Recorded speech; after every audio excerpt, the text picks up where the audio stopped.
Now at 6 on Time Warner Cable News on ABC 45, North Carolina's cigarette market is changing both on the corporate and production fronts. The impact of e-cigarettes in one of the state's largest industries. Also, Charlotte city officials announced a new proposal to transfer coal ash to the airport. Hear what this plan entails. And flying those friendly skies just got a little more costly. We'll explain why you'll be digging deeper into your pockets.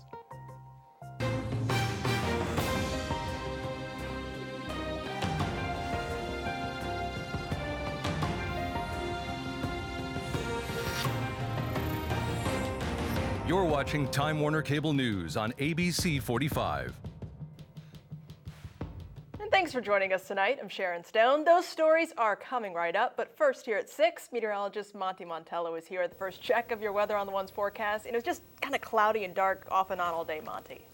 Yeah, thankfully temperatures have a little bit later in the show. Back to you, Sharon. All right, seeing a few. Thank you, Monty. North Carolina's biggest tobacco companies are merging during a revolutionary period for one of their newest products. We're talking about e-cigarettes. Our business reporter Andrew Sorensen explains how the merger will play into a rapidly changing market.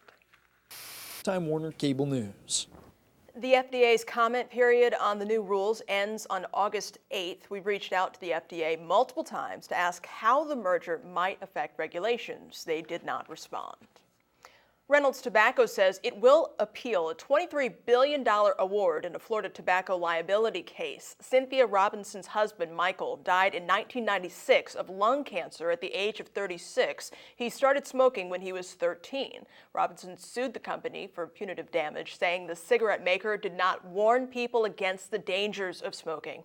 A jury returned the judgment Friday night. R.J. Reynolds' company vice president and assistant general counsel Jeff Rayborn issued a statement saying, quote, "Regardless of the rhetoric surrounding the case, the damages awarded are grossly excessive and impermissible under state and constitutional law. We will file post-trial motions with the trial court promptly, requesting that the verdict in the case be set aside. We are confident that the law will be followed and the punitive damages verdict will not be allowed to stand."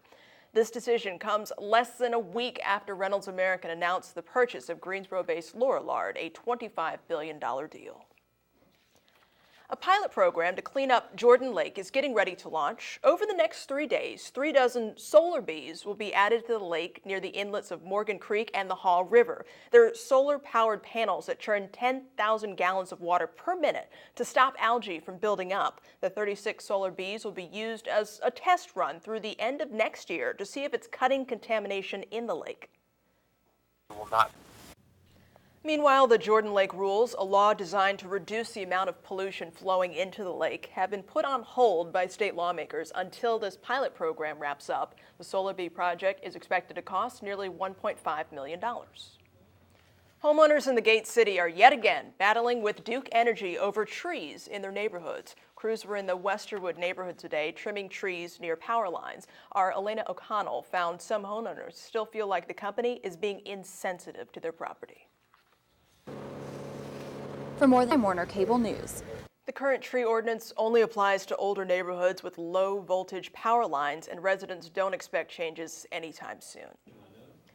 Today, Charlotte city officials announced a new proposal to transfer coal ash near Mountain Island Lake to Charlotte Douglas Airport. The lake provides a drinking water to 800,000 people in the Charlotte area. In May, airport leaders rejected an initial proposal by Duke Energy to transfer coal ash to the airport. The original plan also called for a private company to store the ash as fill underneath a new runway or infrastructure. City officials can't release many details, but say it's a solid plan. And that we've been operating under. Duke Energy is reviewing the counter proposal and is expected to have a response sometime next month. The North Carolina General Assembly also debating legislation that would require the removal of coal ash from sites across the state, including near Mountain Island Lake. A new increase in passenger fees from the Transportation Safety Administration means it will cost more to fly. Those fees went into effect today. Leslie Mays has reaction from passengers. Warner Cable News. The Transportation Security Administration released a statement about the fee increase. It reads in part, In accordance with federal law, the revenue generated from the security fee will be deposited in the general fund of the Treasury. The revenue is to be used to offset TSA costs for providing civil aviation security services after stipulated amounts are applied to reduction of the federal deficit. And coming up here at 6 o'clock. You're watching Time Warner Cable News on ABC 45. A new report shows Guilford Courthouse Military Park boosted the Triad economy by nearly $33 million last year. The Park Service states spending by the park's 541,000 visitors in 2012 supported nearly 500 jobs in the surrounding area. Officials say tourism returns $10 for every $1 invested in the National Park Service. The largest job categories supported by visitor spending were restaurants and bars. The park marks the Battle of Guilford Courthouse on March 15, 1781. A turning point in the Revolutionary War. Thousands of high school coaches from across the state are sharpening their skills at the 66th Annual North Carolina Coaches Association Clinic. Meg Smith takes us there to see how the lessons they're learning this week will help them and student athletes. Warner Cable News. And that clinic runs through Thursday. And your sports is up next here at 6 o'clock. Football season is less than 6 weeks away now. Mike has details on preseason predictions for the ACC. And the Renourishment Project in Carolina Beach will continue. That's in our Carolina Minute. Looks like the weekend should clear on out mid-80s Saturday and Sunday. Back to you. That sounds good. Thank you, Monty. Now here is tonight's Carolina Minute.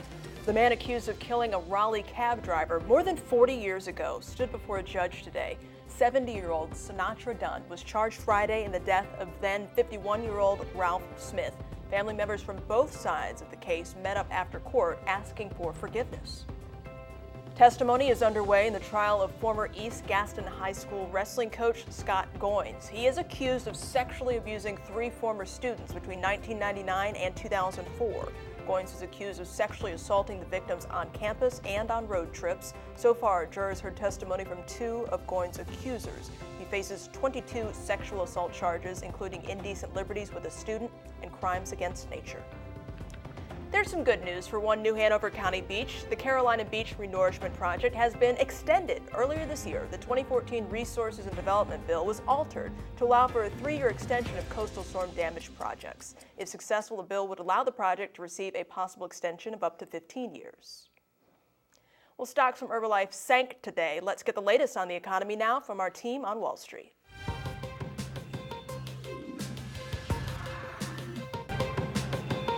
Be sure to join us for the late edition of Time Warner Cable News on ABC 45. High Point city leaders move forward with plans to revitalize the downtown area. Hear what ideas are on the table. And finally, here at 6, the State Fair is right around the corner. That means concert tickets and discounted admission tickets will go on sale in the next couple of weeks. Vanilla Ice and Joan Jett and the Blackhearts are just a couple of the artists performing in Dorton Arena this year.